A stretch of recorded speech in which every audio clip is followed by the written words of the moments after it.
Comment utiliser l'intelligence artificielle en montage vidéo pour gagner du temps avec Premiere Pro? C'est ce qu'on va voir tout de suite. Comme tu le sais, mon objectif sur cette chaîne, c'est de te partager mes méthodes pour gagner du temps, que ce soit sur l'écriture, le tournage ou le montage de vidéos plutôt destinées à des montages de vidéos courtes. Dans cette vidéo, on va aborder 5 points. Le premier, c'est voir comment faire du montage par le texte. Ça fait partie des nouvelles mises à jour de Premiere Pro, c'est tout récent. On va aussi utiliser un plugin payant qui s'appelle AutoCut, qui permet de faire des coupes en automatique. Personnellement, pour mes vidéos courtes, j'arrive plus à m'en passer. On va voir aussi comment remixer une musique en automatique pour l'ajuster à la durée du montage. Voir comment faire un mixage des musiques avec des points clés gérés également en automatique. Et aussi un outil super puissant qui permet de dépanner lorsque ton son est médiocre, de pouvoir le rendre presque parfait. On y va. Donc comme d'habitude, on part avec Premiere Pro, juste le projet ouvert. Comme ça, lorsque j'avance, si ça te permet de découvrir des choses que tu ne connaissais pas encore, eh bien tant mieux. Donc on va commencer par importer un fichier qui va permettre de faire la démonstration. Et là, on va donc faire un montage par le texte, en tout cas voir la fonction comment faire un montage par le texte. Je vais prendre donc ma ressource, la glisser dans mes chutiers. On va donc créer une séquence. Allez, je vais te montrer comment faire une séquence en verticale. Donc, pardon, je suis peut-être allé un peu vite pour ceux qui ne connaissent pas. Fichier, nouveau, séquence. Voilà, là je vais l'appeler séquence démo. Allez hop, démo 1. On va aller dans les réglages, personnaliser. Je vais la mettre, c'est enregistré en 30 images, donc je la laisse en 30 images, et là ça va être pour une vidéo, on va dire plutôt verticale, donc c'est plutôt du 1080 par du 1920, et voilà. On va même en profiter pour faire une présentation verticale, donc tu as un petit onglet ici qui te permet de changer tes espaces de travail, et c'est plus adapté de se mettre en montage vertical, voilà, c'est précisé vertical, voilà, ça te permet d'avoir une fenêtre plus agréable ici. Voilà, notre séquence est créée, démo 1, là, notre timeline est ouverte. On va pouvoir glisser notre fichier. Là, il me demande en fait de le convertir à la norme de la séquence, mais je ne veux pas, je veux garder ma séquence réglée comme elle est. Et comme j'ai tourné en 4K, je vais donc réajuster, hop, pour qu'elle soit à plein écran. Donc voilà, le fait d'avoir tourné en 4K, pardon, ça me permet d'avoir une qualité d'image très correcte. Tu vois, je ne suis pas à 100%, je suis à 92%. C'est ce qui permet, voilà, de faire des vidéos. D'ailleurs, j'en profite pour te passer l'info. Tu peux, en tournant en 4K, c'est pas pour la super qualité d'image. Personnellement, moi, je trouve ça un peu inutile. Mais par contre, dans le cas où tu veux faire une vidéo YouTube, une vidéo TikTok, Instagram, etc., bah, ça te permet, grâce à ce format, de pouvoir diffuser sur plusieurs réseaux. Allez, on y va. Donc l'objectif là, c'est de voir comment faire un montage par le texte. Donc pour commencer, il faut créer une transcription. On va donc dans l'outil texte, dans l'onglet texte, et on va faire transcription ici. Et tu vois, tu as transcrire. Donc là, il va transcrire tout ce qu'il va entendre. Tu peux choisir aussi les pistes que tu veux transcrire, etc. Là, pour l'exemple, on est sur un seul fichier, ça ira. Le temps qu'il traite l'information, voilà, tu vois, ça a été assez rapide. Alors, je ne vais pas te faire un découpage complet, je vais te montrer le principe de cette nouvelle fonctionnalité. Tu vois, donc il nous a traduit tout le texte. Maintenant, si je veux, par exemple, donc, tu vois, il nous met 3 petits points, ça, c'est tous les espaces vides. On peut, par exemple, le sélectionner. Et ici, ça nous a géré un mini-espace, parce que l'espace vide n'est pas très long. Et on a 2 options.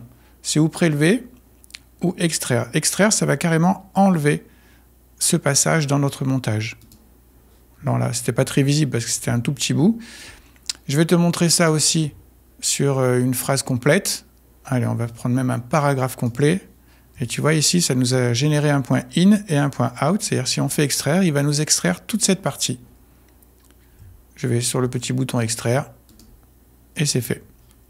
Voilà, c'est aussi simple que ça. Donc ça, c'est très pratique. Par exemple, si tu as des longs enregistrements et que tu veux supprimer des phrases, plutôt de le faire de manière écrite, nous on l'utilise d'ailleurs maintenant dans nos montages multicam. Il y a des ITV qui sont assez longs. Notre client nous dit supprimez ceci ou supprimez cela. Et on utilise cette méthode, même quand le montage est finalisé, c'est très pratique. On passe à l'astuce suivante. Donc on va voir maintenant comment faire des coupes en automatique avec un plugin qui est parfaitement, en tout cas pour moi, parfaitement adapté au montage de vidéos courtes style TikTok où il y a une prise de parole face caméra. C'est vraiment super, moi j'arrive plus à m'en passer. Je te précise tout de même que je t'invite à, si tu utilises cet outil, c'est d'anticiper au tournage, même à l'écriture. À l'écriture, tu espaces tes phrases d'une ligne, ce qui fait qu'au prompteur, tu mets des temps d'arrêt entre tes phrases, et à l'enregistrement, tu mets des temps d'arrêt entre tes phrases. Je vais te montrer, parce que là, c'est ce que j'ai fait sur ce modèle. Donc, je reglisse le fichier, on va refaire la même manip, l'ajuster, hop, à la bonne taille, grossièrement, c'est très grossier. Voilà. On va écouter ensemble, tu vas voir que je mets des espaces. Alors c'est contre-intuitif, mais ça te fait gagner un temps fou si tu utilises cet outil. Partie de cette popularité pour atteindre un public plus large et augmenter ta visibilité. Numéro 2, du contenu facile. Tu vois, je mets des temps d'arrêt assez prononcés entre les phrases. Et tu vas comprendre pourquoi je le fais de cette manière. Je vais donc ouvrir ma fenêtre dans laquelle se trouve mon plugin. Alors c'est une toute nouvelle version, je vais la découvrir avec toi. C'était pas présenté de cette manière, apparemment ça a évolué. Et tant mieux, on va voir ça ensemble. Donc je pense que le principe est le même. Donc ce qu'il faut déjà, c'est sélectionner son fichier où il faut que la vidéo soit associée à l'audio. Et ensuite, on va appliquer quelques réglages. Alors, je ne vais pas rentrer dans le détail, je te montre le principe. Si jamais ça t'intéresse, de toute façon, tu vas sur le site. Alors attention, c'est pas du tout du partenariat ou quoi que ce soit. Moi, je paye ma licence. C'est autocut.fr, tout simplement, si tu veux aller voir. Tu as 14 jours d'essai gratuit, ça c'est pas mal pour pouvoir tester. Et ensuite, c'est, je crois, 9 € par mois. Donc franchement, si tu fais beaucoup de montage de vidéos courtes style TikTok et que tu procèdes sur prompteur, tu vas gagner un temps fou. Donc voilà, j'ai appliqué mes petits réglages, mon fichier est sélectionné, et on va tout simplement faire découper et supprimer. Et la magie va opérer. Voilà, je ne sais pas si tu vois en bas. Ça découpe tous les silences et ça va ensuite les supprimer. Voilà, donc là, ils sont découpés. Et regarde ce qui se passe après. Hop, il les supprime.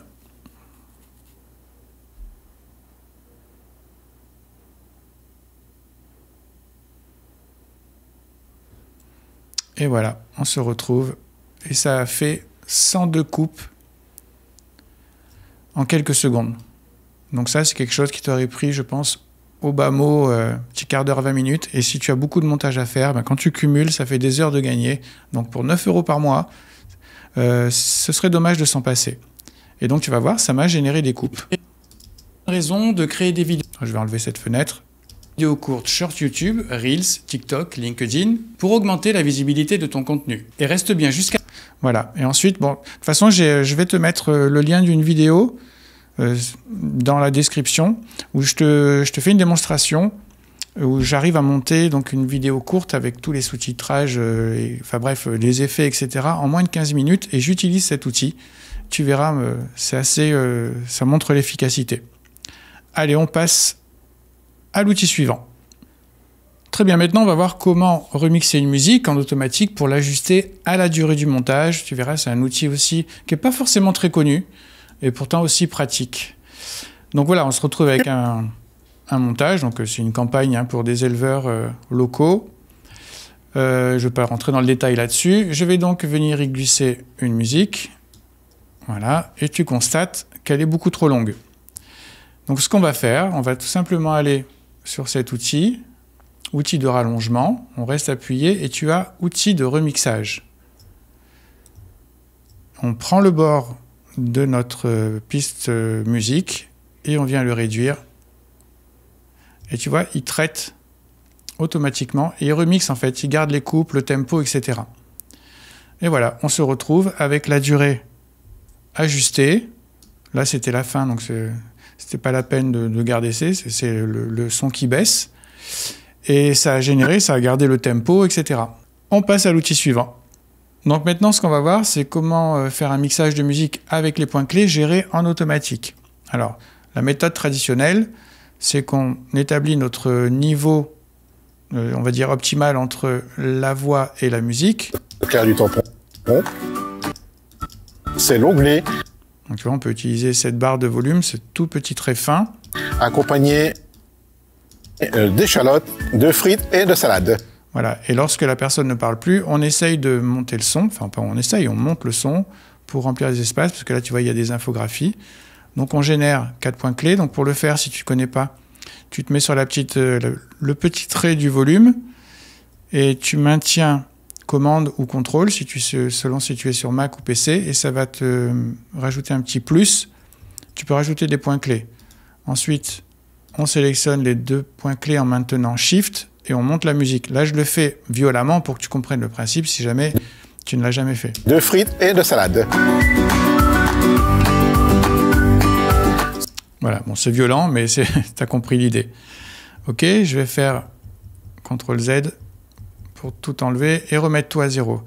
Voilà, la note musique, on va la mettre plus ou moins à 0. Ben ça, en fait, cette gestion des points clés, elle peut être faite de manière automatique. Très bien, donc on va se mettre en présentation audio, moi je préfère pour faire cette manip. Hop, voilà, comme ça on a les outils. Donc tu vois ici, tu as dialogue, musique, effets sonores, etc. Donc ce qu'on va faire, c'est qu'on va lui dire de considérer toutes les prises de parole, là, ce que je viens de sélectionner, lui dire ça, c'est du dialogue. Ok, tout simplement. Et ensuite, on va cliquer sur la musique et lui dire que ça, c'est la musique. Donc c'est dans le même principe. Donc là, moi, je l'avais déjà fait, mais c'est le même principe. Si tu le fais pour la première fois, tu auras la fenêtre avec dialogue, musique, etc. qui s'affiche et tu choisiras musique. Et ensuite, tu as l'option Dunking. Tu coches sur Dunking. Après, tu as des petits réglages, mais je ne vais pas rentrer dans les détails. C'est pour que tu comprennes le principe. Après, tu pourras l'affiner. Et tu fais générer des points clés. Et tu vois, automatiquement, il a généré des points clés en bas. Il a fait monter la musique quand il n'y a pas de prise de parole. Et il l'a baissé quand il y a une prise de parole. Ce qui te permet d'avoir quelque chose d'assez cohérent. Donc là, ça ne sera pas très audible parce que je n'ai pas procédé au réglage. Grille ou plancha. Si, bah, tu vois, finalement, c'est bien. De frites et de salade. C'est cuire le morceau. Voilà pour cet outil. Et on passe au dernier qui, tu verras, est une tuerie. Allez, on va maintenant voir comment utiliser un outil hyper puissant qui permet de dépanner lorsque le son est vraiment de mauvaise qualité. Donc là, j'ai pris un fichier, c'est un enregistrement qui est pas bon, hein, c'est pas professionnel. Et on va le rendre professionnel. Donc je vais te montrer. On va glisser notre fichier vidéo-audio. Hop, tu vas écouter. Attention les oreilles. 2, 1, allez. Coucou Léna, donc ça c'est tonton Eddy, Tati Béatrice. On est content d'être là pour ton baptême. Tu vois, bon, c'est vraiment pas terrible. Beaucoup d'ambiance derrière, la voix n'est pas présente. Donc même si on utilise des filtres dans Premiere, des compresseurs, etc., c'est super dur à traiter. C'est l'occasion d'un baptême. Hein. Donc je vais te montrer comment faire. On va donc d'abord exporter, on va choisir cette partie. Coucou Léna. Tu vois, j'ai mis un point in, un point out. Je ne vais pas te faire un long fichier pour pas que ce soit trop long. On va faire fichier, exporter, envoyer un média encodeur. Moi, je préfère passer par média encodeur parce qu'on peut choisir ou du MP3 ou du Wave. Donc là, on est sur média encodeur. On va appliquer le réglage. On va lui demander de nous exporter ça en Wave, lui donner un chemin d'accès. Donc là, on va mettre ça dans notre dossier de tournage d'aujourd'hui. On va appeler ça mon mauvais son V2 parce que j'avais fait un premier test en V1. Enregistrer, OK. Et là, on clique sur la petite flèche pour exporter. Et c'est déjà fait. Notre mauvais son 2 est ici. Je vais d'ailleurs enlever le précédent, inutile. Et là, tout simplement, donc, tu vas aller te rendre sur l'interface. Tu vas aller sur Adobe Podcast. Hein, tu tapes sur Internet, tu vas trouver très facilement. Et il suffit de t'inscrire. C'est gratuit. Pour le moment, ça l'est encore. Et tu as 2 outils disponibles. Et moi, je t'invite à... Enfin, c'est pas que je t'invite. Pour faire ce traitement, il faut choisir Enhance Speech. OK? On va donc reprendre notre fichier et le glisser dedans et laisser le travail se faire automatiquement. Pendant ce temps, tu peux aller boire un petit café vite fait, mais des fois c'est très rapide. Hein. En moyenne, ça prend, allez, on va dire entre 1 minute et 5 minutes selon la taille des fichiers. Voilà, bon, pour le coup, ça a été assez rapide. On va écouter ensemble, tu peux écouter directement sur l'interface. Coucou Léna, donc ça c'est tonton Eddy, c'est Béatrice. On est content d'être là pour ton baptême. Tu vois, c'est assez impressionnant, hein. Donc on va le télécharger. Je vais récupérer le téléchargement. Je vais le glisser ici dans mon dossier. Tu peux le reconnaître facilement parce qu'il le nomme avec Enhance. Ah, désolé pour mon anglais. Et ça, tout simplement, ben, on va le glisser dans notre projet Première et venir le synchroniser. Donc là, on a les deux fichiers en même temps. On va muter celui qu'on vient de télécharger là, pour que tu réécoutes comment c'était avant. ça c'est tonton Eddy, c'est Béatrice. Ouais, j'ai absolument rien touché, hein. Il n'y a aucun traitement sur rien, je triche pas, j'ai pas baissé rien. Maintenant je remute, je vais muter celle du dessus, et écoute. Donc ça c'est tonton Eddy, c'est Béatrice. On est content d'être là pour ton baptême, on te souhaite une très belle vie. Et voilà. Voilà, on a fait le tour des outils que moi j'utilise personnellement pour gagner du temps, parce que tu le sais, sur cette chaîne, ce que je te propose, c'est d'optimiser, parce que l'optimisation dans le montage, c'est un peu le nerf de la guerre, c'est comme ça qu'on arrive à rentabiliser nos productions. Voilà, si ce genre de vidéo te plaît, n'hésite pas à mettre un petit pouce bleu, un commentaire si tu veux savoir d'autres astuces. Je vais aussi faire bientôt une vidéo sur une intelligence artificielle, Autopod, qui permet de faire des multiplans en automatique. Voilà, n'hésite pas à t'abonner, ça fait toujours plaisir, et puis ça te permet aussi de suivre les nouveaux tutos dans lesquels j'espère tu apprendras quelque chose. À bientôt!